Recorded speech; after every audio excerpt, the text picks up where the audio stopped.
Questions without notice. Are there any questions? And I give the call to the Honourable Leader of the Opposition. Thank you very much, Mr Speaker. My questions to the Prime Minister.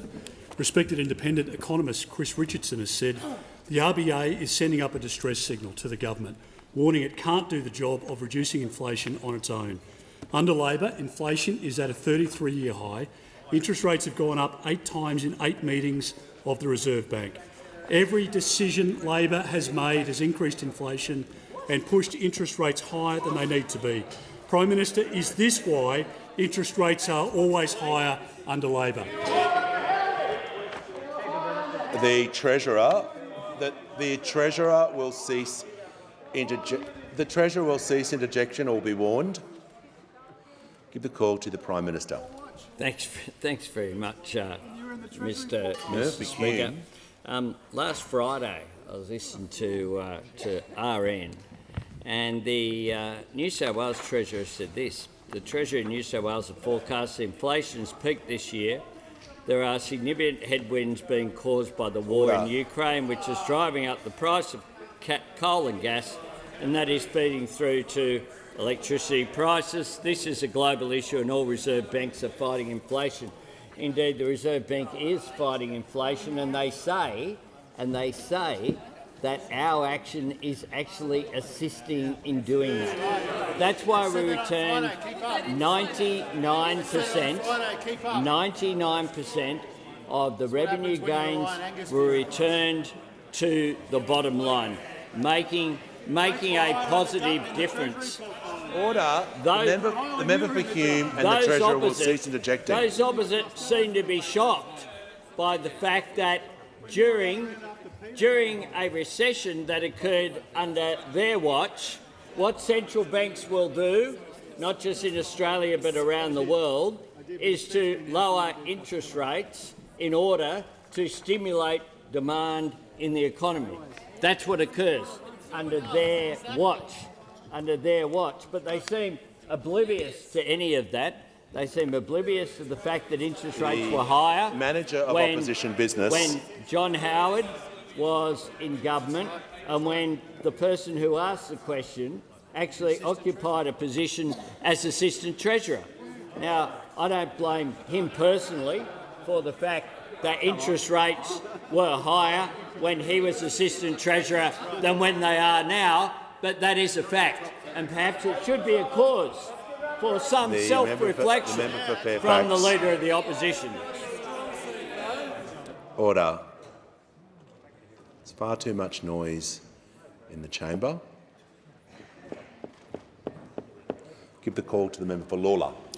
Thank you, Mr Speaker. And my questions to the Treasurer. How will the Albanese Labor government's plans for more affordable housing help address some of the broader challenges in our economy? Give the call to the member to the Treasurer. Thanks, Mr Speaker, and thanks to the member for Lalor. The best thing to come out of the 2013 election. Appreciate the question. Mr Speaker. Order. The Treasurer. Order. Members on my left. The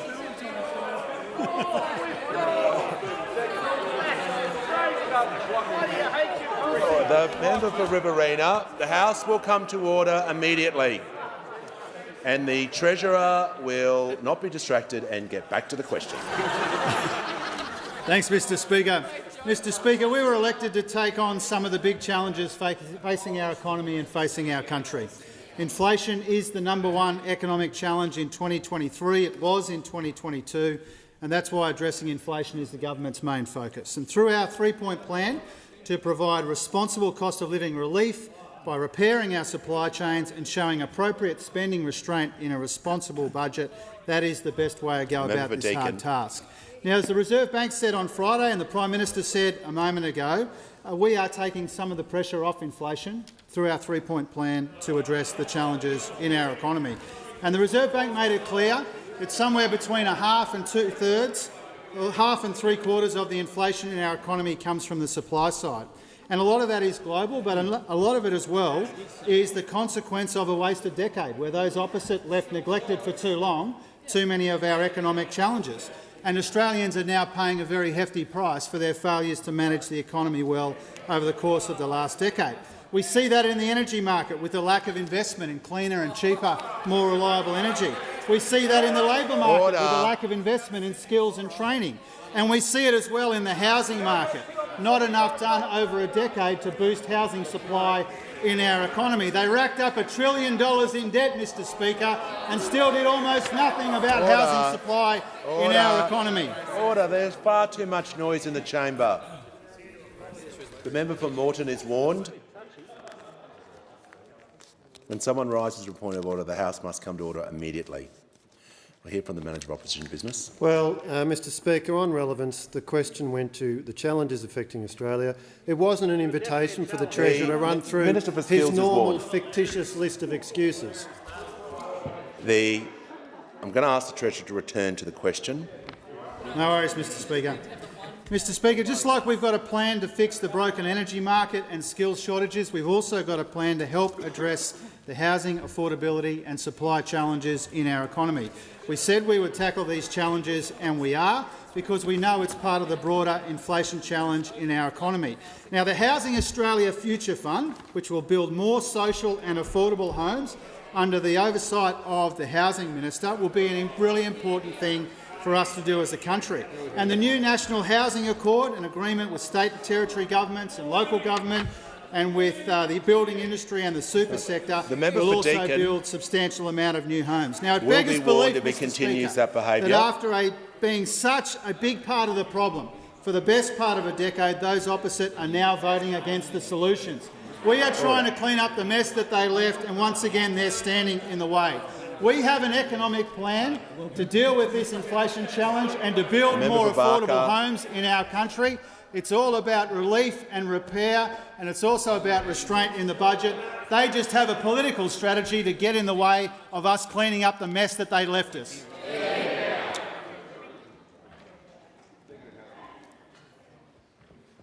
I'll hear from the Deputy Leader of the Opposition. My question is to the Prime Minister. I refer to the Treasurer's description of one interest rate rise under the former government as a full-blown cost-of-living crisis. Since then, Labor have failed to deliver a plan to deal with rising inflation, and the cash rate has risen 8 times in 8 consecutive meetings of the RBA. If one rate rise was a crisis in May, how would the Prime Minister describe the 8 rate rises since? Why do Australian families always pay more under Labor? Order. I'll hear from the Prime Minister. He has the call. Well, nobody wants to see interest rates go up, but it's a reality The of a world Leader of the Opposition where there's inflation. will cease interjecting. Order. I think Australians understand that. There's a lot of pressure, upward pressure on interest rates at the moment. Well, it was his quote, not mine. That's what the Leader of the Opposition had to say. That's what the Leader of the Opposition had to say. The member for Barker. In May 2022. That's what the Leader of the Opposition had to say then. And the fact that you interjected so loudly and rejected that comment so strongly while I was quoting the Leader of the Opposition says a lot about the turmoil that is in your ranks today. Order. Order. Members on my right. Members on my right will cease interjecting. Otherwise, a general warning will be issued and people will not be staying for question time. When the House comes to order, hear from the member for Hawke. Thank you, Mr Speaker. My question is to the Minister for Housing and Homelessness. What are the consequences for Australians looking for a place to call home if the Housing Australia Future Fund is not established? Give the call to the Minister for Small Business, the Minister for Housing and the Minister for Homelessness. Thank you, Mr Speaker, and I do want to thank the member for Hawke for his important question. He understands, like does most of the people on this side of the House, but unfortunately not everybody in the chamber, he understands that many Australians are facing challenges as they try to find a safe, affordable place to call home. We know that some Australians are making some very tough decisions, Mr Speaker. The member for Deakin because, of is course, warned. Australians... The member for Deakin is warned. Australians are paying the price for the little action from the former government over almost a decade when it comes to housing affordability and housing supply. But of course, our government, the Albanese Labor government, was elected with a plan to help tackle the housing challenges. We said we would establish a $10 billion Housing Australia Future Fund, and we've introduced that legislation. This would be the single biggest investment by a federal government in more than a decade in social and affordable housing in this country. It will create a secure pipeline, Mr Speaker, of funding for social and affordable housing. Order. It would be there in perpetuity, with returns being invested each and every year in social and affordable housing in this country. Mr Speaker, it's been called, I quote, a golden opportunity by the Urban Development Institute of Australia. And with the measure introduced today, this is when we introduced it last week, we are structurally equipped to act, said Power Housing Australia. This will provide certainty to the housing sector and particularly the community housing sector. And importantly, it will make a real difference to people's lives. And those opposite apparently also The know minister will this. resume her seat. There is now a general warning. The Deputy of the Opposition is warned. When I'm speaking, it is not definitely the time not to interject. I don't know how many times I have to say that. Ministers should be heard in silence. This is not a free-for-all. If people continue, they simply and disrespect the standing orders, they won't be here. Give a call to the Minister for Small Business, Housing and Homelessness. Thank you, Mr Speaker. As I was saying, the member for Cowper over there wrote to me highlighting his concerns over, quote, housing affordability and availability. And the member for Lyne over there, who last year expressed to me concerns over the urgent need for housing for key workers. And of course, the member for Farrer just this morning said, and I quote, "I don't deny that there are housing pressures that Australians face." And they're all too happy to acknowledge the problem, Mr Speaker, but of course they don't want to support us when we are acting. They don't want to support us when it comes to delivering on our election commitment of a $10 billion fund. Indeed, the old coalition over there, they're saying no to building more homes for women and children fleeing family violence. They're saying no to older women at risk of homelessness. You're saying no to building homes for veterans who are at risk of homelessness. And you're saying no to building more homes for people in need right across the country. I think Australians today will be totally shocked to hear that those opposite are voting against these important investments in social and affordable housing for Australians that need it most.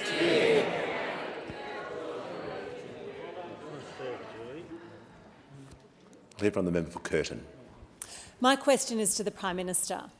Last week we found out that the Minister for Communications, who is responsible for regulating online gambling, accepted $19,000 in donations as well as repeated hospitality from large gambling companies. Prime Minister, you promised to bring integrity back to politics. When the Minister makes decisions on gambling, how do we know if her decisions are based on what our communities need or what the gambling companies have paid for? Give the call to the Prime Minister. I thank the member for Curtin for her question and for her ongoing commitment to making sure that the political system that we all operate under is improved. And that's why my government is committed through our Minister for the Special Minister of State bring forward reforms to make sure that, along with our National Anti-Corruption Commission, a change to the way that donations can be made within the system, including real-time declarations, including lowering the threshold of donations as well in terms of declarations. I do note that the Minister for Communications has declared all donations in an appropriate way, and I know that the Minister answered a question on this last week. But I make this point about the Minister for Communications and how you know what a good job she is doing and why she has my absolute and total confidence is this. The Minister is committed to delivering a national self-exclusion register. That's called BetStop. It will allow individuals to exclude themselves from all licensed interactive wagering services in just a single step. The Minister is also implementing initiatives from the National Consumer Protection Framework, including the changed guidelines for messaging in advertisements.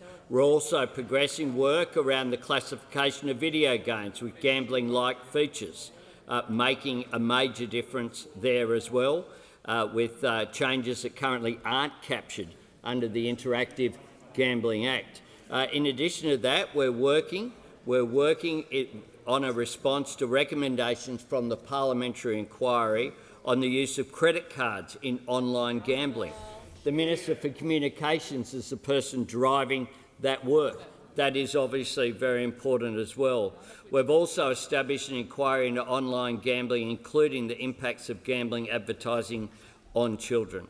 So let me be very clear. The Minister for Communications' record when it comes to harm minimisation on gambling is exemplary. And that is why she has my total confidence going forward. Give the call to the honourable member for Jagga Jagga. Thank you, Speaker. My question is to the Minister for Social Services. How will the Housing Australia Future Fund help women and children experiencing family, domestic and sexual violence? What will delays to the fund mean for the implementation of the National Plan to End Violence Against Women and Children, including the Albanese government's goal to end violence in one generation? Give the call to the Minister for Social Services. Well, thank you, Speaker, and thank you to the member for Jagga Jagga for that question. Of course, ending violence in one generation against women and children is not going to be easy, but we are absolutely, as a government, committed. And that's why I was so pleased last week to see my colleague, the Minister for Housing and Homelessness, introduce the landmark legislation to deliver the single biggest investment in affordable and social housing in more than a decade. Of course, this was an election commitment, and we, by introducing this legislation, are delivering. But critically, of course, it will deliver 4,000 homes for women and children impacted by family and domestic violence or older women at risk of homelessness. Returns also from the fund will be used for the government's commitment to provide over $100 million for crisis and transitional housing options for women who are impacted. Of course, family and domestic violence is one of the main reasons women and children leave their homes in Australia, and it is the leading cause of homelessness for children. Of course, in October last year, the Albanese government, together with states and territories, launched the National Plan to End Violence Against Women and Children, which recognises the critical role that housing does play in ending gender-based violence. Of course, in October, the government's already taken action through delivering our announcement to deliver up to 720 safe places for women and children. But these houses allocated from the Housing Australia Future Fund are critical to complementing that investment, making sure that more options are available to more women. So therefore, it's incredibly disappointing that we've now learnt that those opposite are going to stand in the way of this investment. Of course, unaffordable, inadequate and insecure housing results in more than 7,000 women each year returning to violent homes because they have no place to live. It is confounding that those opposite will stand in the way of this important investment. Housing for women and children escaping violence should be above politics. It should be able to be put aside so that we can actually get on with the job. We must all be pulling in the same direction if we are going to achieve this. And I ask the opposition in a sincere way to reconsider their position on this. Reconsider this so that we can get on with the job of building affordable and safe houses in this country. The member for O'Connor.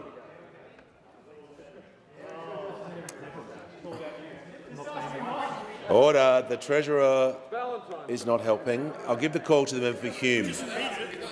Thank you, Mr Speaker. My question is to the Prime Minister. In 2006, the Prime Minister said the government has failed to keep a lid on inflation in Australia's economy, and as a consequence, interest rates have kept going up and up. After 8 consecutive rate rises on this government's watch, will the Prime Minister take responsibility for rates going up and up? Why do Australian families always pay more under Labor? I give the call to order. Members on my right. I give the call to the Prime Minister. One this year. Order. Well, I'm asked by the Shadow Treasurer in 2023 about a quote from 2006. And they say they're backward-looking. And they say they can't keep up with the times. I don't know where they get that from, Mr. Speaker. I don't know where they get that from. But I'm sure that whoever faxed that quote to the Shadow Treasurer, I'll just accept that perhaps it's accurate, even though it wasn't detailed what was there. But we actually have a plan to take pressure off inflation. To therefore, that's the way you take pressure off interest rates. And we have a plan also so that monetary policy works with fiscal policy together in order to achieve an outcome. And that's why the Reserve Bank Governor last week was talking about the inflation as being at least half and perhaps even more, 2/3, because of supply chain restraints. And what are we doing about supply chain? As part of our three-period relief, repair, restraint, has asked his question. The relief is energy price relief that they voted against, cheaper medicines that they don't support, cheaper childcare that they don't support, fee-free TAFE that they don't support. The repair is about supply chains, and we have legislation for the National Reconstruction Fund so that we make more things here, and they're voting against that, as well as dealing with the skills crisis that we inherited. And the restraint was shown by us returning those revenue gains to the budget. That's our plan. Those opposite have no plans except saying no and getting quotes from 2006 faxed through to their offices. The truth is that what we need in 2023 is a forward-looking government, and that's what you have right here. A forward-looking government that's looking at the challenges that we inherited off the former government, the problems that they created. It's one thing to create problems, which you did. You left us with $1 trillion of debt, a massive skills shortage, no industry policy plans, manufacturing going backwards, but then you stand in the way of solutions as well. No wonder you won't ask the Treasurer a question. Time has expired. Hear from the member for Solomon. Thanks, Speaker. My question is to the Minister for Veterans Affairs. What support is the Albanese Labor government providing to veterans who are suffering homelessness, and what are the obstacles to this support being provided? Give the call to the Minister for Veterans Affairs and Minister for Defence Personnel. Well, thank you, Mr Speaker, and I thank the member for Solomon for this important question. And of course, the member for Solomon, as a veteran himself, is very committed to the cause of supporting our veterans, and I enjoy working closely with him in supporting the veterans in his community as around the country. And that's all part of how the Albanese government is committed to delivering a better future for our veterans and families. And of course, just as Australians across the country are confronted by difficulty accessing housing and cost of living pressure, that is absolutely affecting our veteran community as well. And that's why, as part of the budget last year, we expanded the Defence Home Ownership Assistance Scheme with a $46.2 million investment to allow our serving personnel to get access to housing assistance sooner and remove the cap for those that have left service to be able to access this scheme to help them as well. Because we know we have an obligation to support our veterans. We have an obligation to those that have put on our uniform to serve Australia, put themselves in harm's way, to make sure that they are looked after. And too many veterans across this country are experiencing homelessness. Yesterday, the Assistant Minister for Veterans Affairs launched a toolkit outlining factors contributing to veteran homelessness, their service needs and the available referral pathways. There's also specific veterans homelessness services that are sprouting up across the country. And so I say to veterans and families, if you do need support with your living situation or homelessness, please contact DVA on 1800 838 372 or Open Arms on 1800 011 046. But more does need to be done. And we're getting on with the job in places like Darwin and the member for Solomon's electorate with funding for the Scott Palmer Centre. But crucially, to be able to expand this service provision for our veterans is our $10 billion Housing Australia Future Fund, which will support veterans, it will support our First Nations communities, it will support victims of family and domestic violence. As part of that $10 billion fund commitment is a $30 million commitment to support veterans experiencing homelessness, to support veterans that are at risk of homelessness, and not just with housing itself, but with the wraparound services that our veterans need to support them in getting into secure housing.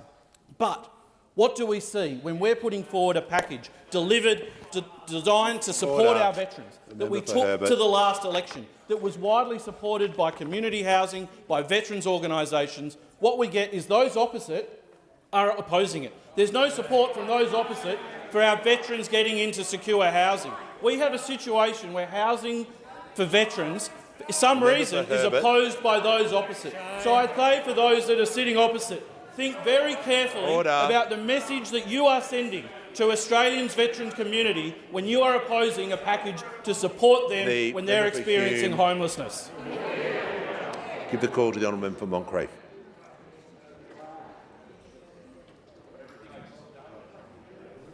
Thank you, Speaker. My question is to the Prime Minister. Can the Prime Minister explain to the House why Energy Australia is telling its consumers this week that the increase in electricity bills is due in part to, quote, some increases in government green schemes and market changes, unquote? Prime Minister, isn't Energy Australia right? And is this why your government constantly refuses to ever mention your election promise to cut electricity bills by $275? Why do Australians always pay more under Labor? Give the call to the Prime Minister.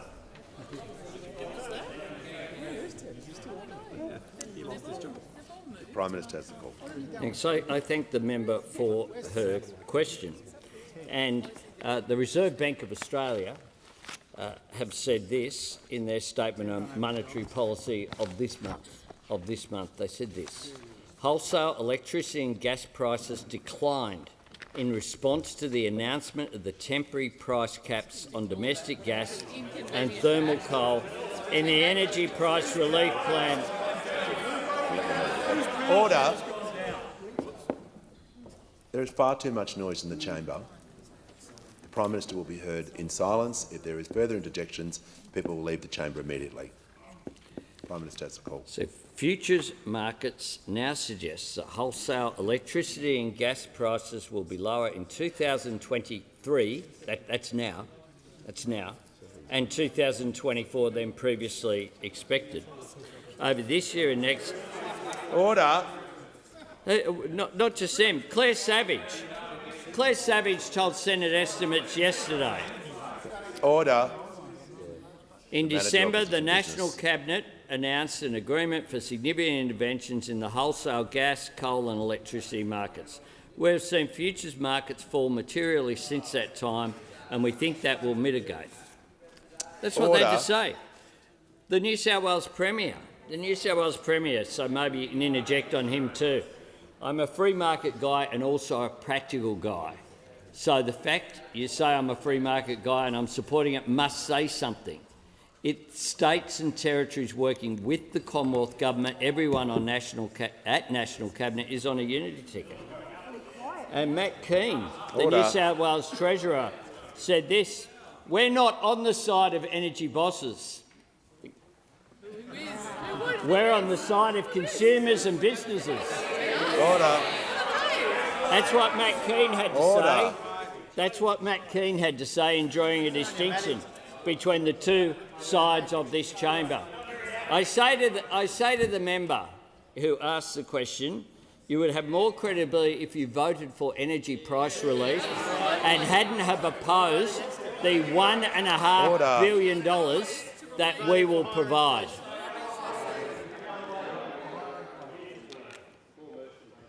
Order. Give the call to the member Corangamite. Thank you, Speaker. My question is to the Minister for Industry and Science. Why is it important to invest in manufacturing jobs, and are there any threats to this investment? Yeah, good question. Give the call to the Minister for Industry and Science. Thanks, Speaker, and thanks to the member for Corangamite. Her state is a mighty contributor to manufacturing in this country, and there are at least or over 260,000 men and women in Victoria who owe their livelihoods to manufacturing. So it's a big deal. The government is delivering on our commitment to establish the National Reconstruction Fund. We took it to an election. We said we want to do it. We're going to do it, and that's what we're working on. It's a key plank in our effort to reduce this country's dependence on broken supply chains and help in our fight against inflation and to help reduce interest rates. And the government's chosen priority areas of the economy with a view to growing jobs, playing to our current and emerging industrial strengths and our strategic national priorities. Again, we said we'd deliver, and we are. Manufacturing is critical, absolutely critical to an economy's health, because few other capabilities generate so many well-paying jobs. And if you look at it, it's the 7th largest employer. It creates nearly 900,000 jobs, and those jobs contain within just over 90,000 manufacturing businesses. And it is important to note that in some places it makes a huge contribution in regional communities. And notably, in Queensland, half the jobs in manufacturing are in regional areas. Very important. Very important. On my left. So we want to be able to grow those capabilities, and we want the National Reconstruction Fund to build and have those jobs from research and design to production. We need coders, welders, designers, researchers, machinists, everyone in between. Everyone in between. And to make all this happen, we need expertise in key enabling capabilities. Now, the Liberals and Nationals, they say they're pro-manufacturing. They love wearing the high vis, but really, it's the cosplay coalition. They love the dress-ups. They love the dress-ups. They love putting on the high vis, never there to back them. Never, ever there to back them.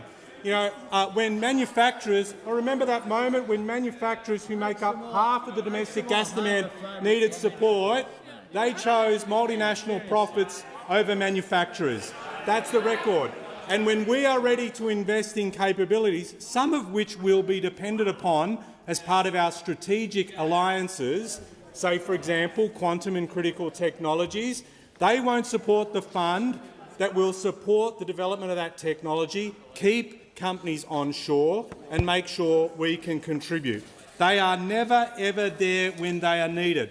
Love to pretend, love to put on the high vis, not there to back manufacturing workers, and particularly in regional communities that depend on manufacturing, they will be scratching their heads working out why the Liberal and National parties won't be there. Time has concluded.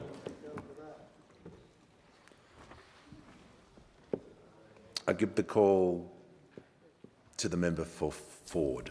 Thank you, Mr Speaker. My question is to the Prime Minister. A single mother with 6 children in Queensland has been hit with a $1,500 electricity bill, much of which is due to the mother's need to charge her NDIS-supported daughter's electric wheelchair.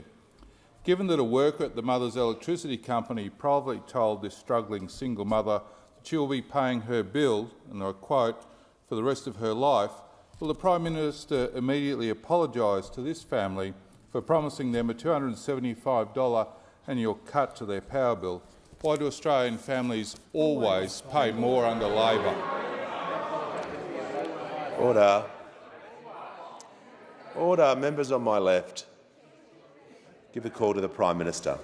Thanks very much, Mr Speaker, and I thank the member for Ford for his question.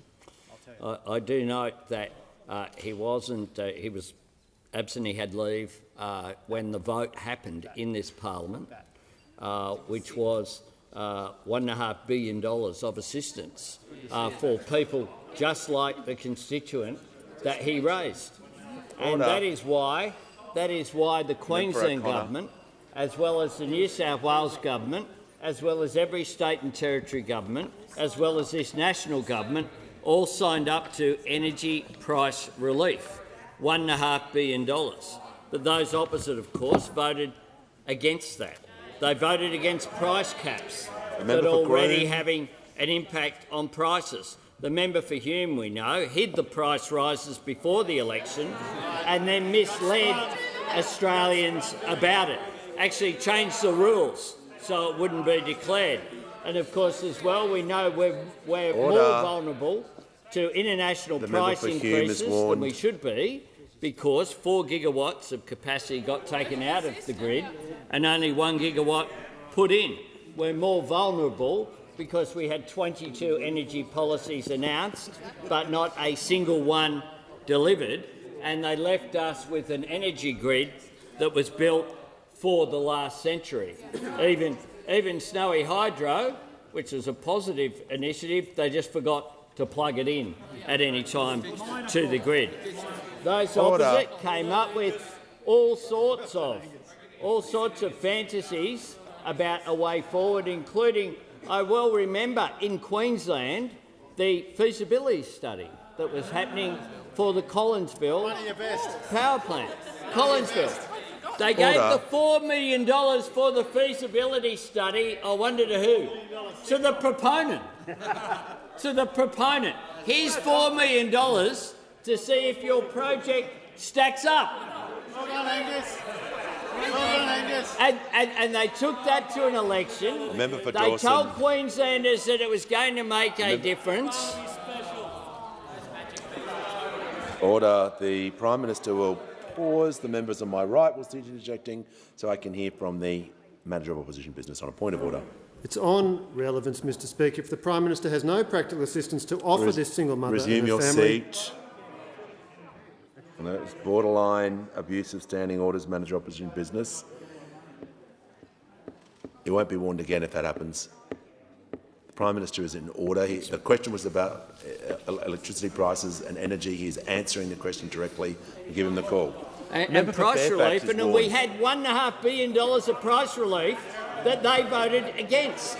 They voted against because they had the Collinsville fantasy that they took to an election. They kept talking about throughout the entire last term, knowing that it was never going to happen. Knowing that it was never going to happen, a bit like their glow-in-the-dark nuclear fantasy they're on about now. Give the call to the member for Gilmore. My question is to the Minister for Infrastructure, Transport, Regional Development and Local Government. How is the Albanese Labor government supporting regional manufacturing, and what risks are there to this approach? Give the call to the Minister for Infrastructure, Transport, Regional Development and Local Government. Thank you. Can I thank very much the member for Gilmore for her question. She lives in regional Australia just like me, and she knows what a great place it is to live and how important it is to actually stand up for regional manufacturing jobs. This government is delivering on our priorities, and we know how important the $15 billion regional and the National Reconstruction Fund is to our regions, because it will support regional manufacturing, and it will transform Australia's industry and create secure, well-paid jobs in regional manufacturing across all of our communities. We know that it will drive the transformation of Australian industry, and it revives our ability to make world-class products here, particularly in our regional communities. We expect that the investments in priority areas such as resources, in agriculture, not much ag in our cities, I'd have to say, defence and renewables, will help and will have a strong regional impact. Growth in these sectors, we know, will help regional areas diversify our economies, but they will also help transform our workforces and provide opportunities for young people in our regions into the future. It will drive economic development in our regions, boost our sovereign capability, and it diversifies the nation's economy and helps secure jobs in our regions. And I'll tell you what other people are saying about this fund. If you go to Townsville Enterprise has endorsed the fund's designs, and they have said it will provide an opportunity for those early-stage projects in emerging industries to gain access to funding and will encourage private investment in the region. Latrobe City Council provides their support for the fund, and it wants it to invest in projects that leverage the strength of the regions to provide a secure, long-term, meaningful jobs. This fund will also support our rail manufacturing plan. The Minister will pause. The member for Herbert is continuing interjecting. You'll leave the chamber under 94A. The Minister in continuation. Thank you so much, Mr Speaker. Our rail manufacturing plan, a plan to build more trains here, more jobs in our regions like Maryborough and in Ballarat in my own hometown. We know that the fund will help transform that manufacturing to build more rail jobs. 4,000 jobs are already in rail, and we've seen good Labor state governments invest in it, and this is what this fund will help to do. The truth is, of those opposite, that when it comes to regional Australia and regional jobs, that they've buried their heads in the sand for the last decade, failed to support regional jobs. We know on this side of the House just how important regional manufacturing is for long-term jobs, and I cannot believe that a regional member of this place would be voting against this fund. Give the call to the honourable member for Fowler. Thank you, Speaker. My question is to the Prime Minister. Federal grants are integral to every electorate's community groups.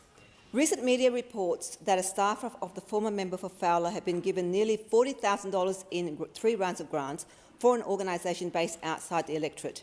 Given the staffer did not disclose a conflict of interest to the selection committee, local community groups have now raised concerns. What steps will the government take to investigate the matter to restore integrity and transparency in the grants process?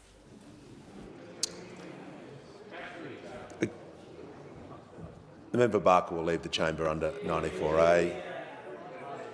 I've made it crystal clear that is not the time to interject when ministers are on their feet before they even start talking, including the Prime Minister. He has the call. Thanks very much, Mr Speaker. Well, the Minister responsible and the government have made it very clear that we are making changes to the way that grants are given.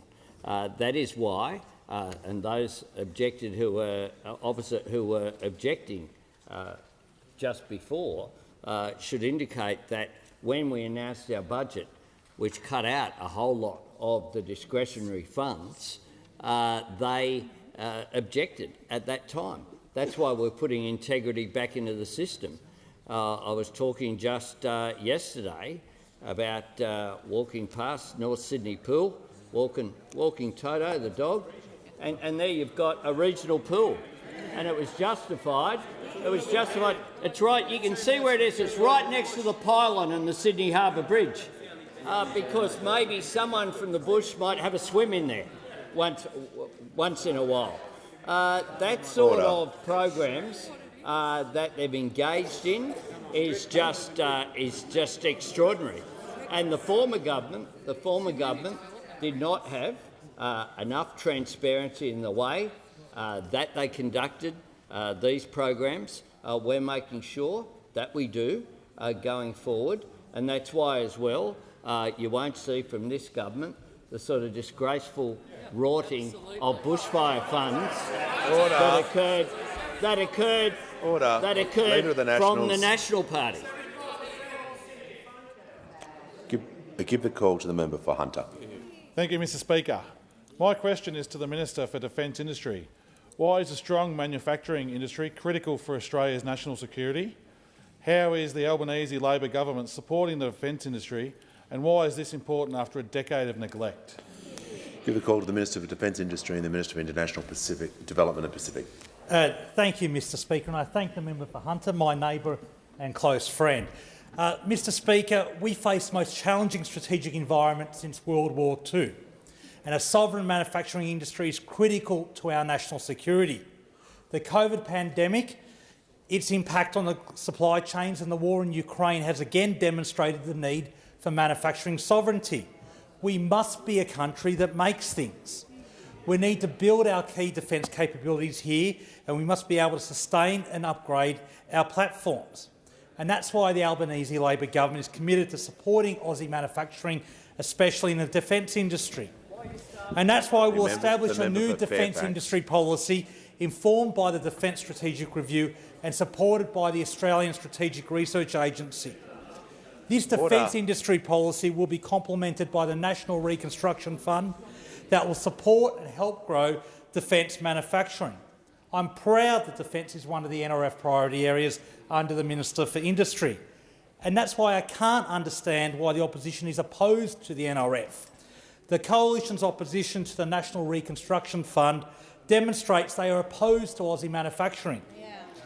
It also demonstrates that they aren't serious about supporting defence industry and, through it, our national security.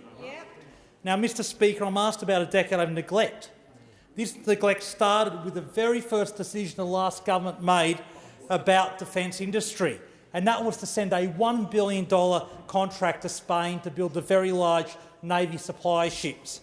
Mr Speaker, they sent supply ships offshore. We built the air warfare destroyers here. They killed the car industry. We saved Bendigo through the Hawkeye mobility vehicle. They wanted to build submarines in Japan.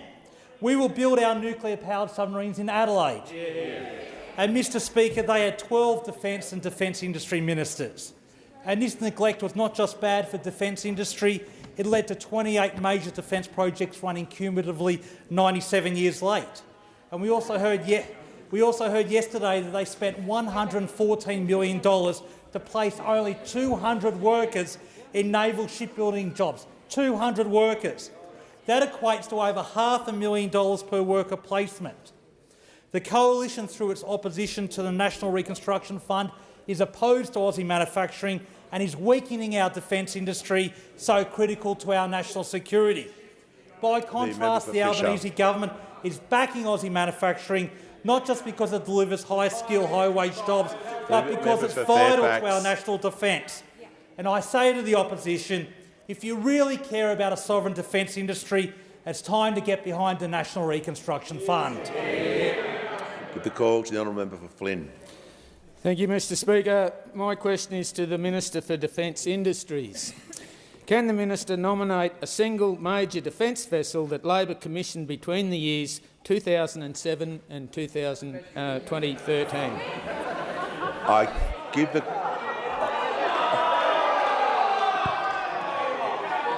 Order. The members on my left and the Minister for Climate Change. The House, the Minister for Home Affairs will cease interjecting. I want to hear from the Leader of the House. Mr Speaker, I'm just trying to find any part of that question that's part of the minister's current responsibility. The order. I'll hear from the Manager of Opposition Business. Well, Mr Speaker, it clearly goes to precisely the matters that the minister has just been talking about. Exactly. Well, the difficulty with that is you didn't link it to his former answer that you just said. If that had happened, the question would have been order. Look, I'm going to allow it. It's a very, very loose question, and the minister is entitled to answer that question any way he sees fit. And I give him order. And I give him the call.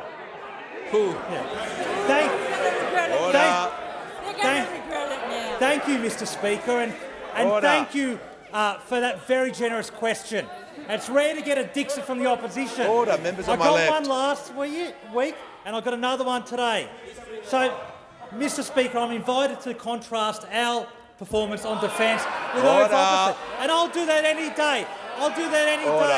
Let's start with defence ministers. They had 12 defence and defence industry ministers, and what did that lead to? 28 major projects, 97 years cumulatively late. And let's go through some of my favourites. 97 years late. Let's go through some of my favourites. The minister will resume his seat, and I'll hear from the Leader of the Opposition on a point of order. Mr Speaker, it'll come as no surprise to you that this is a point of order on relevance. The minister was asked a question which you allowed and ruled in order. The question couldn't have been clearer or tighter. It said, and I quote, Can the minister nominate a single major defence vessel that Labor commissioned between the years of 2007 and 2013? I'll give him a hint, it's less than one. Resume your seat.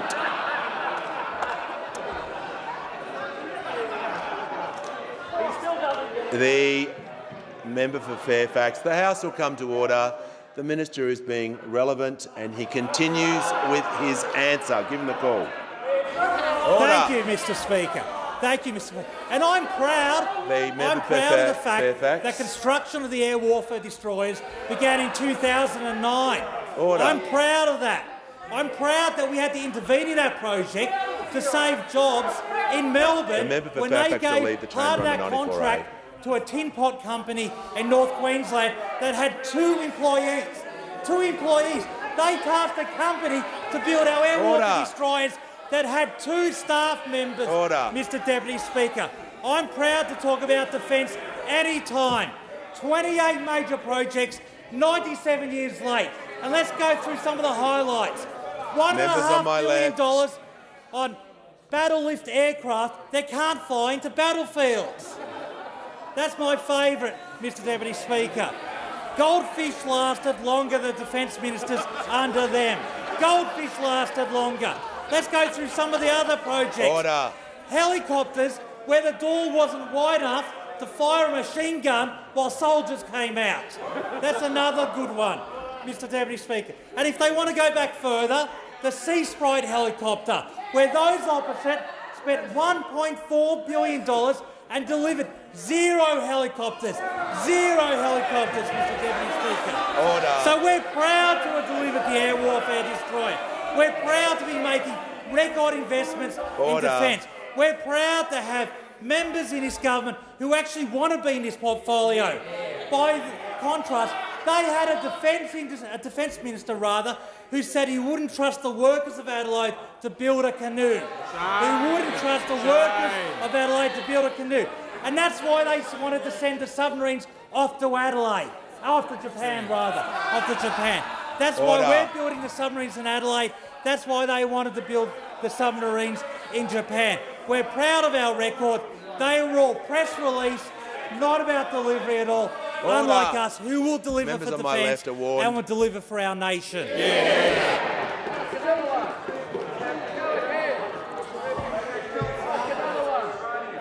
Order. The House will come to order. Order. There is far too much noise. Question time will be heard in silence. I'll give the call to the member for Tangley.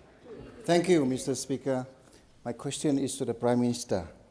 Why is a forward-looking defence strategy review important to ensure our nation's security is enhanced?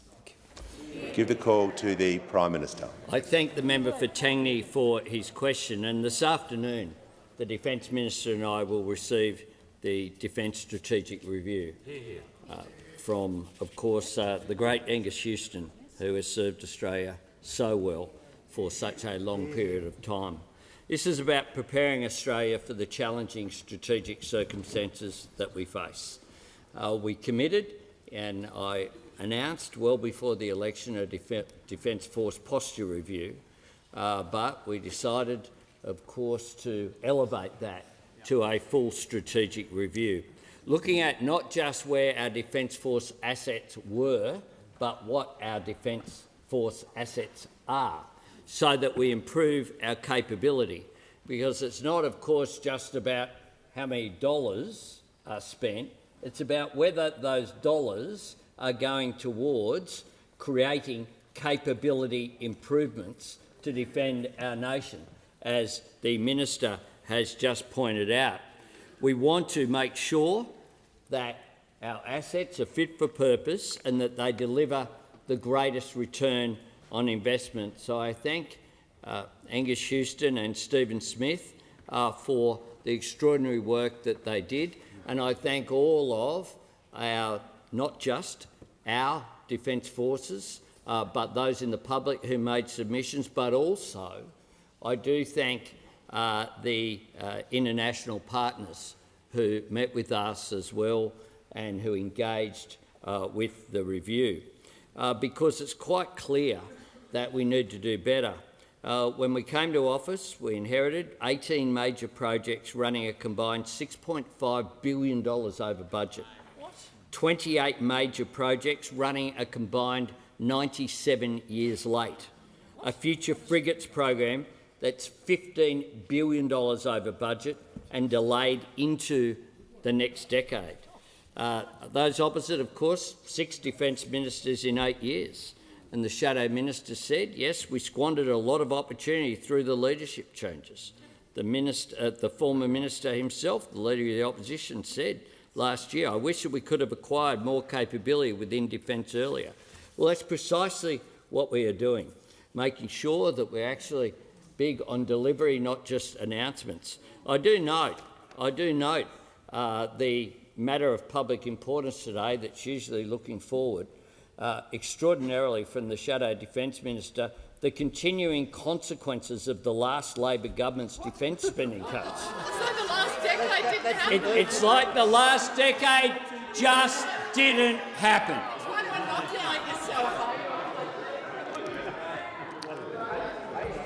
Order. I give the call to the honourable member for Ryan. Minister for Resources, 68% of emissions under the Safeguard Mechanism come from corporations and their peak bodies that donated $896,000 to Labor's election campaign, including coal and gas companies. The proposed Safeguard Mechanism changes won't stop new coal and gas and will allow fossil fuel companies to continue polluting through offsets. Minister, are you willing to make the climate crisis worse by approving new coal and gas projects for your corporate mates? I'm just going to ask the member for Ryan to rephrase the end part of her question. Yeah.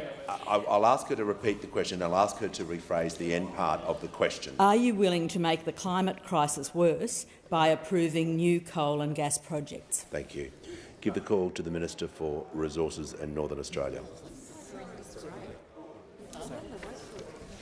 Thanks, Mr Speaker, and I thank. Well, I don't actually really thank the member for a question. I think it's Order. I think it's immature and beneath your position in this place.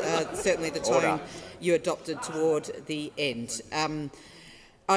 Of course, as the Shadow Resources Minister, when I was in opposition, and also as now the Resources Minister, I do deal with the resources industry. Of course I would, and no one would expect any less. And I'm not the only one, and neither should I be. I imagine you might meet with the resources industry, and I encourage all crossbenchers and all members of Parliament to engage with the resources industry, because they're one of the biggest employers in this country, and they are the foundation of the prosperity of this country. Since we started extraction in this country, whether it be through gold or coal or nickel, and in more modern times iron ore and other commodities, more recently new developments in critical minerals such as lithium, cobalt, developments in nickel hydroxide, which will be the underpinning of clean energy technologies that will take us to net zero emissions. All these industries, the industries that have been existent in this country since the 1880s, through extraction right through to today, will play a part in our economy for many years to come. And I think, quite frankly, everyone in this House should respect their role in our economy instead of placing slights on them like I think has just happened. The Safeguards Mechanism is a part of this government's proactive response and active response to climate change in this country. All projects, and it's not just in the resources sector, there are other sectors that emit. They will be subject to it, and this government will make sure they are accountable for their emissions, so they lower them, whether it be through reducing their own emissions, changing their technology, adopting new technology, or through credible offsets in this country that we can have confidence in. And I acknowledge the report of Professor Ian Chubb, former Chief Scientist, and the work that the Minister for Climate Change and Energy is doing in regarding making sure that people, the community, the wider community, can have confidence in those offsets. Because the truth of the matter is for a number of years we will still need to use some fossil fuels to get us through this. We want to increase activity in renewables. We have a commitment to net zero emissions by 2050, but even as the International Energy Agency has acknowledged, we will need to keep using products such as gas to make sure we can process critical minerals, which will be required. You are shaking your head. I can see you shaking your head. And you seem to not believe me when I tell you that to process rare earths and critical minerals, which are the basis of all clean energy technology, you will need gas to process it. And they do, and gas companies do have to reach net zero emissions, and they will be held accountable by this government. Order. I give the call to the honourable member for Holt. Thank you, Mr Speaker. My question is to the Deputy Prime Minister. What are the continuing consequences for the Albanese government of the previous government's incompetent spending decisions in defence? Thank you. Give the call to the Deputy Prime Minister and Minister for Defence. Order. Order. Members on my right, I would like to hear from the Manager of Opposition Business. Well, Mr Speaker, to take up the point that the Leader of the House made earlier, how are decisions of the previous government within the current minister's area of responsibility?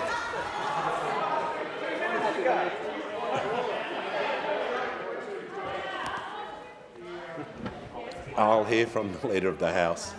Thanks, Order. Speaker. To the point of order, the question begins, what are the continuing consequences for the Albanese government? That's the answer to the question that the Manager of Opposition Business just asked. The question is in order. The first part is correct. The first part of the question is the key. I'm going to ask the Minister to make his answer relevant, and I give him the call. Can I thank the member for her question, and thank you, Mr Speaker, and let me explain.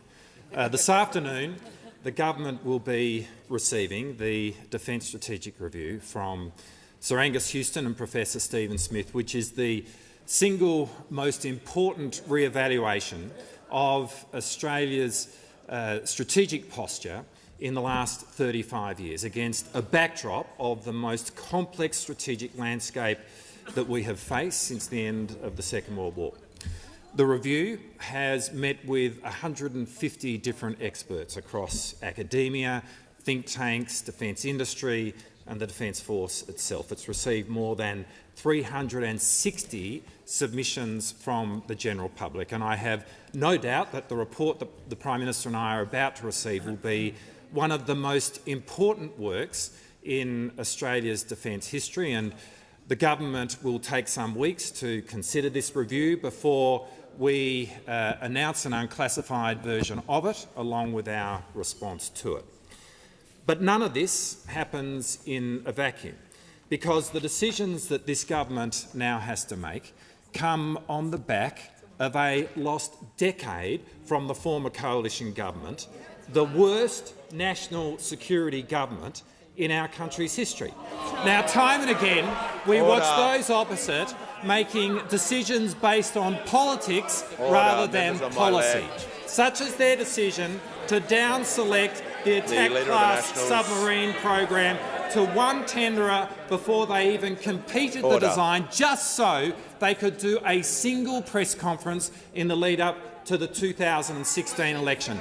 That decision alone cost the Australian taxpayer billions of dollars. It was an epic failure from a government which, when it left office, had 28 different defence programs running a combined 97 years over time.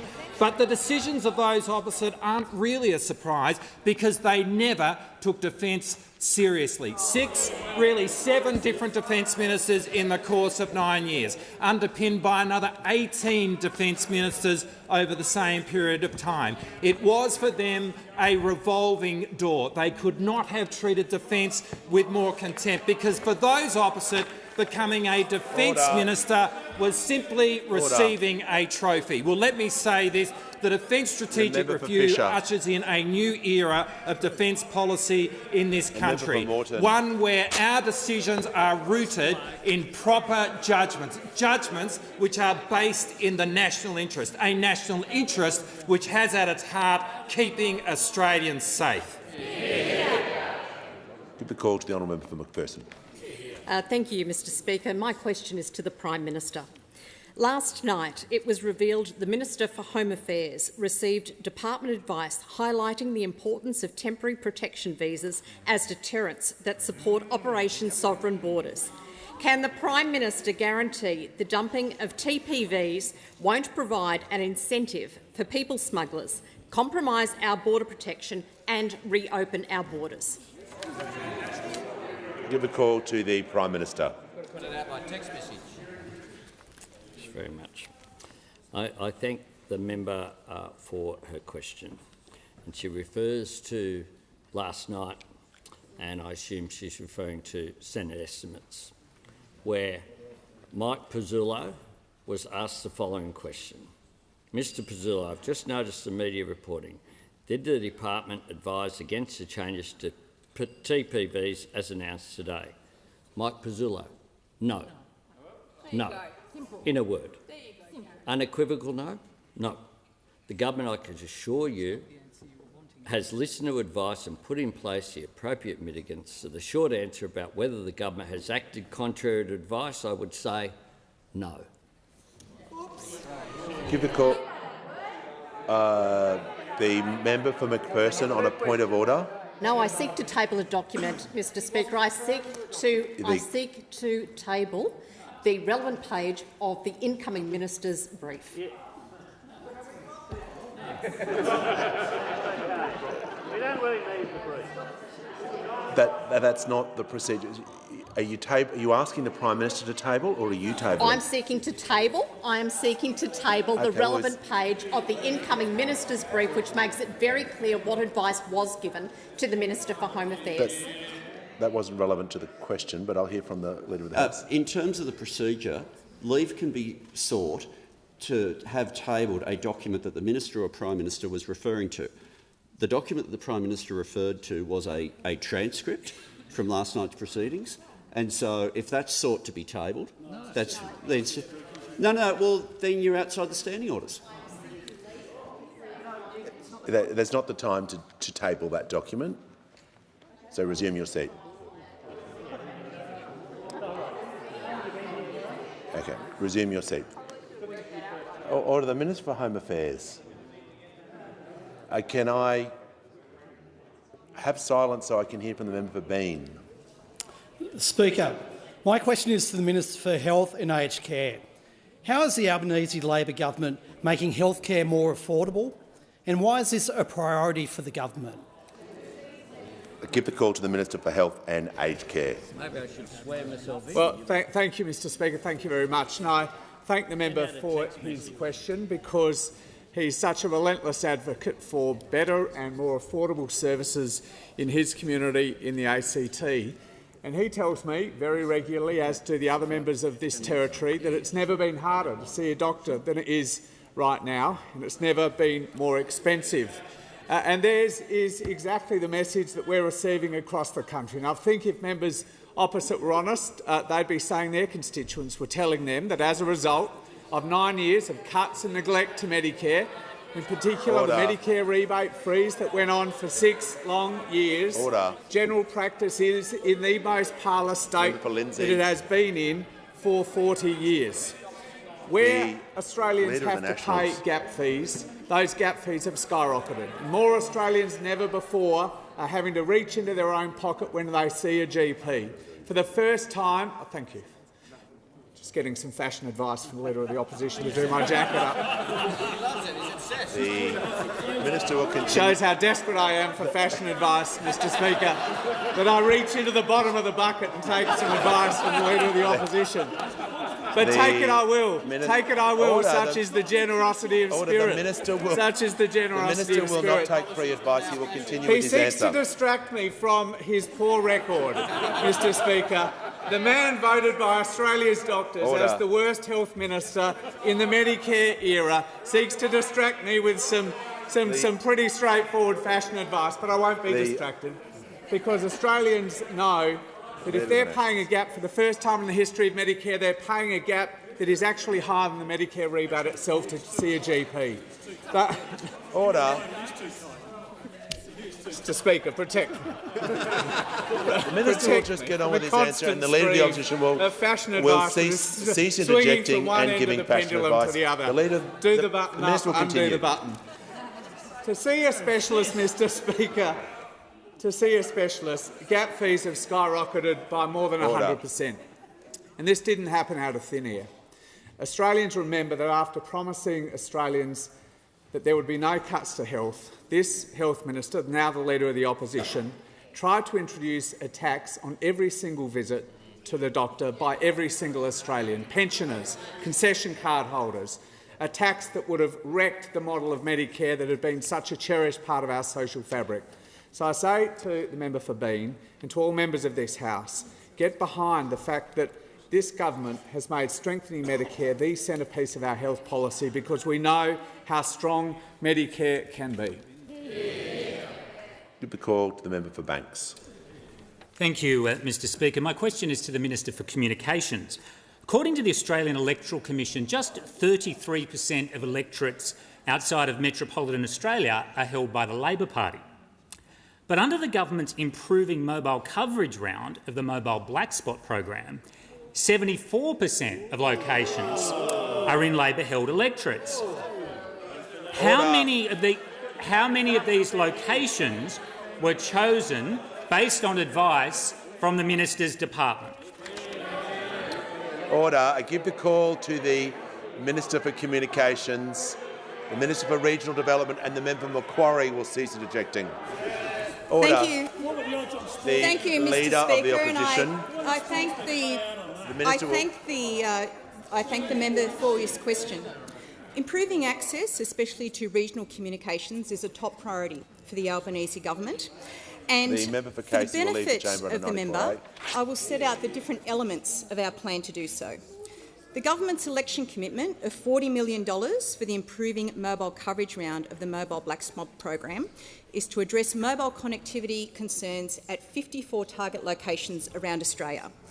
The locations were based on feedback from communities to local members, councils and mobile carriers, including reported coverage and capacity concerns, natural disaster risks, areas affected by bushfire and safety along transport routes. The important thing here, Mr. Speaker, is that these were election commitments.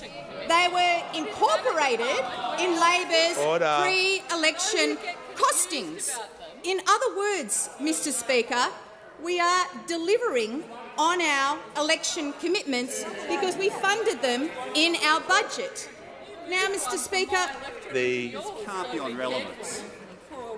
The minister is being directly relevant to the question, so it can't be a point of order on relevance. Otherwise, there will be consequences for abuse of the standing orders.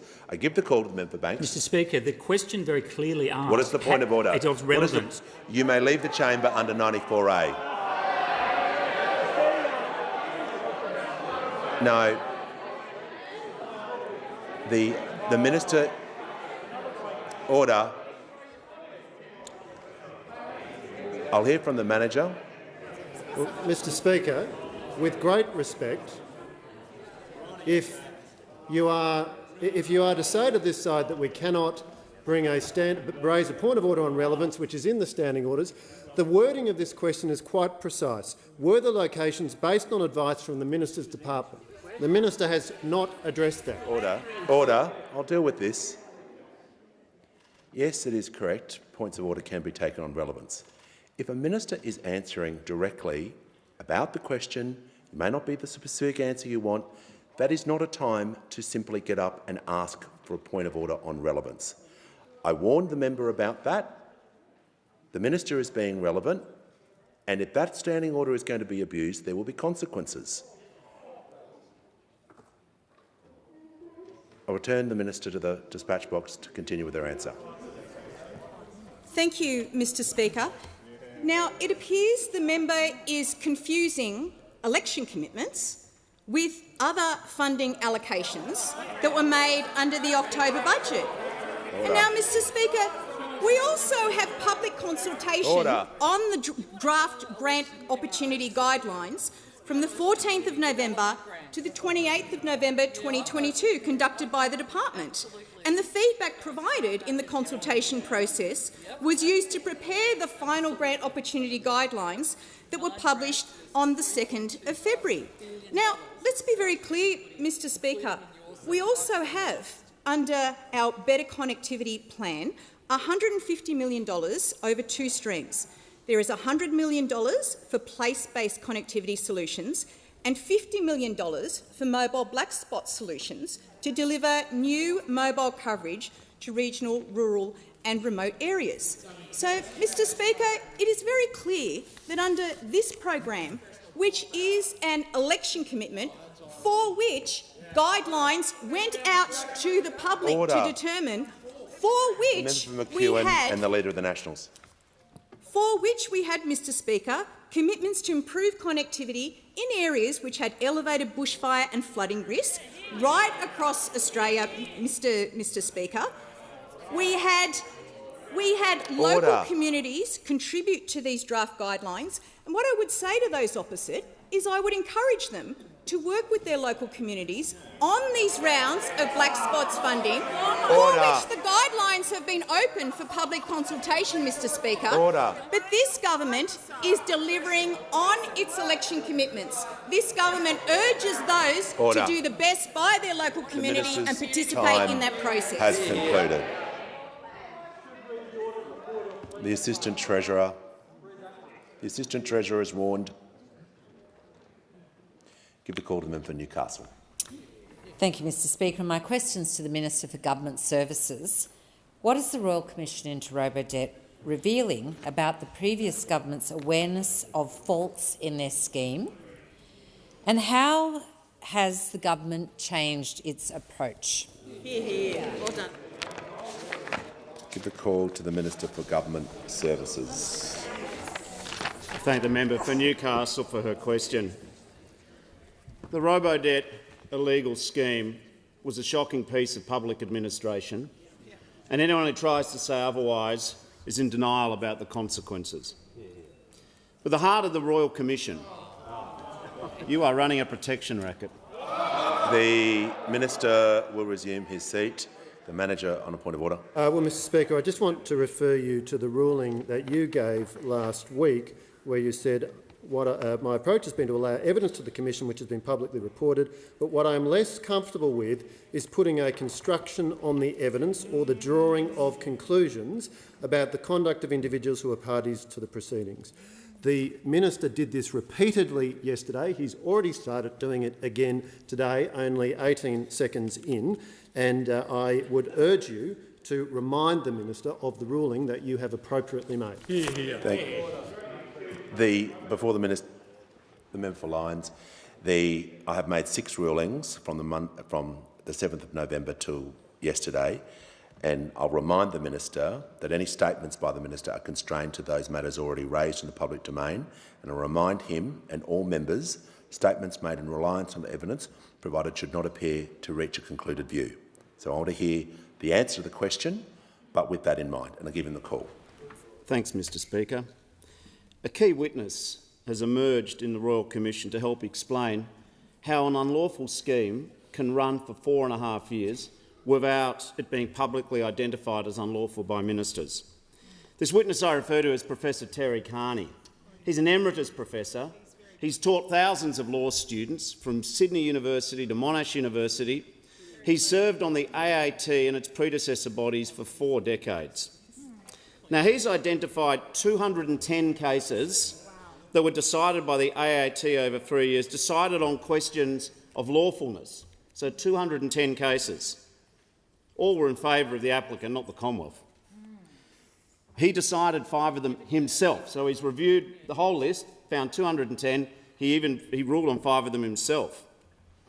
He's gone to the heart of the explanation how an unlawful scheme run by ministers How did they not know about it? How was it see no evil, hear no evil, plausibly deniable? We didn't know. What he said is with 210 cases, when governments lose cases on the law, this goes for all governments of all persuasions across our time. When you lose a case on the law, you either choose to act on the decision or you choose to appeal it. But neither happened in 210 cases. They did nothing. Now, one case maybe slipped under the radar, 2 cases, 3 cases, but it does really strain the credibility that you can have 210 cases over 3 years. Nothing to see here, Order. Your Honour. I'm going to ask the minister to return back to the question and not to give a concluded view while the Royal Commission is underway and giving the call. It is a matter of fact that Professor Carney looked at 210 cases and the then government didn't do anything. Like literally did nothing. They didn't question the law that they were operating under.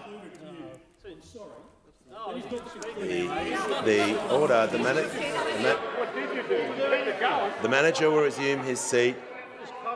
The minister has one more chance. I want him to answer the question, which was about the Minister for Skills is on a warning.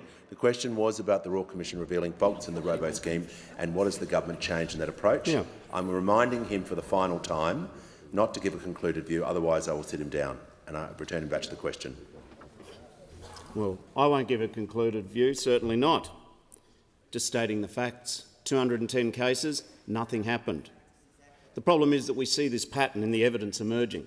Oh, sorry, one thing happened. Professor Carney didn't get renewed in his position in 2017. So we've got a missing $1 million report, shelved. We've got the Masterton legal opinion, never revealed. On 140 occasions, Coalition Minister said, I don't recall. The evidence, you don't have to draw a concluded view yet, but we know where it's going.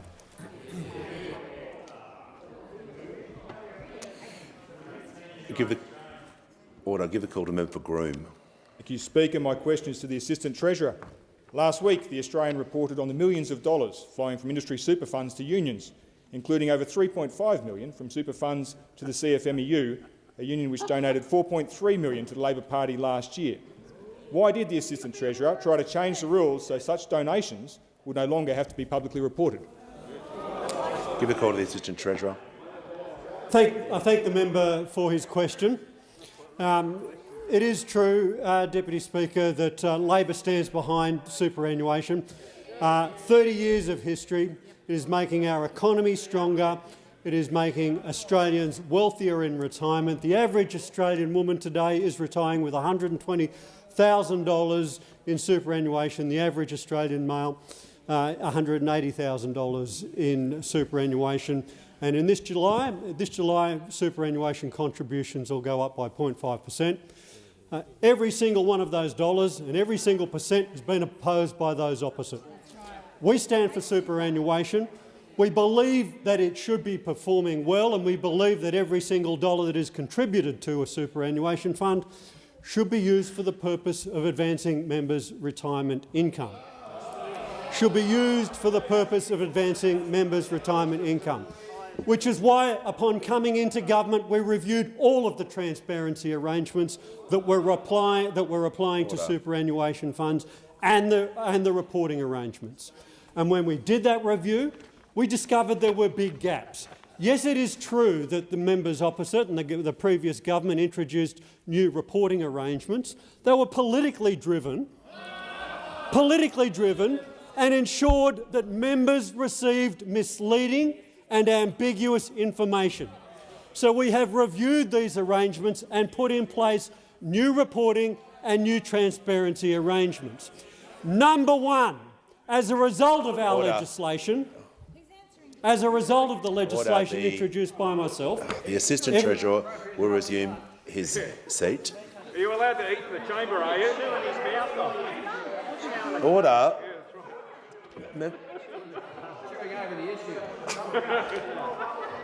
Members on my right will cease interjecting. Members on my right will cease interjecting. I'd like to hear the member for Groom. Speaker, this is a cover-up, not an answer. The question's very clear. Why do you resume your try to change seat. Resume your seat. Resume your seat. No, just the minister will pause. The House will come to order. The House will come to order.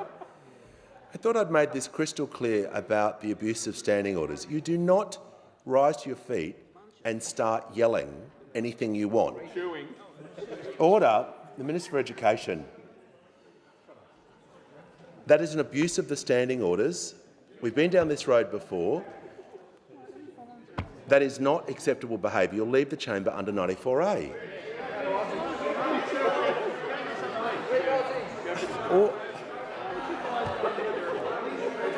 Order. The House will come to order. The Assistant Treasurer will continue with his answer. Thank you, Mr Speaker. Now, as a result of the new reforms that our government has put in place in transparency in superannuation, there will be a new requirement for superannuation funds to publish an annual report and have it filed with ASIC. It didn't occur under this mob over here. They said they stood for transparency, no requirement to file and produce an annual report, new legislative requirement. In addition to that, there will be an annual transparency report, including on the matters that have been raised by the member who has been ejected from the chamber, about donations, about payments to related parties, a single point of truth, so that not only is it available to fund members, it is available to the journalists, it is available to analysts and available to members of parliament to not only understand and look at the payments that have been made and the performance of every single fund that you're a member of, but every other fund in the registered superannuation system as well. And in addition to that, they will receive a notice of annual meeting. Now, under the proposition that the members opposite putting forward, you will not get one extra skerrick of transparency, not one extra skerrick of transparency, but loads of confusion. Concluded. I give the call to the member for Bennelong. Thank you, Mr Speaker. My question is to the Minister for Immigration, Citizenship and Multicultural Affairs. How has the Albanese Labor government improved the administration and processing of visa and citizenship applications? Give the call to the Minister for Citizenship, Immigration and Multicultural Affairs. Thank you, Speaker, and I thank the member for Bennelong for his question. I know that in representing his diverse community so well, these are issues of great importance to him. He's already been a terrific advocate on all of these questions. Now, he knows, and members on this side know, that when we came into government there were almost 1 million visas waiting to be processed, an enormous backlog for a country of our size, with huge consequences for our society and indeed for our economy. Today I'm pleased to let members know the number is now below 600,000.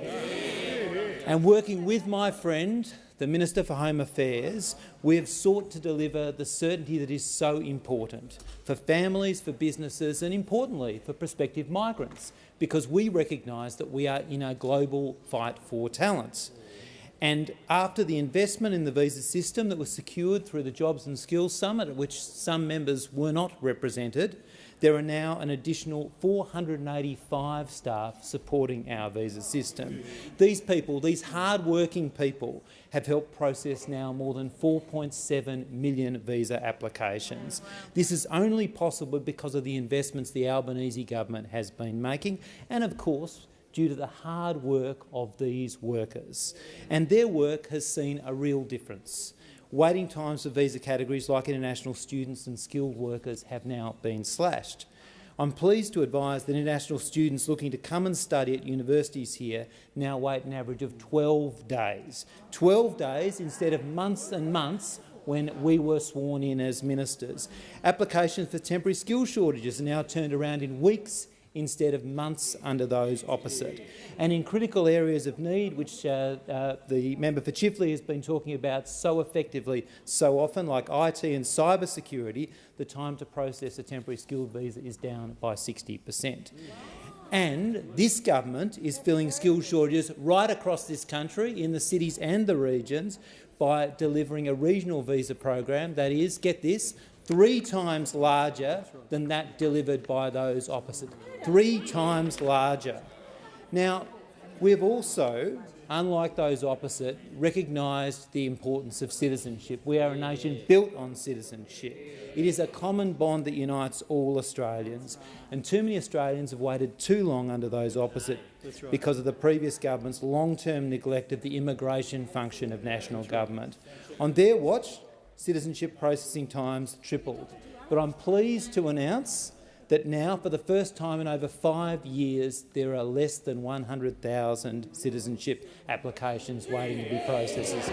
We are taking responsibility and getting on with the job, not talking about problems but solving them. I'll call the Prime Minister. Thank you, Mr Speaker. On that very positive note from the Immigration Minister, I ask that further questions be placed on the notice paper. Just before I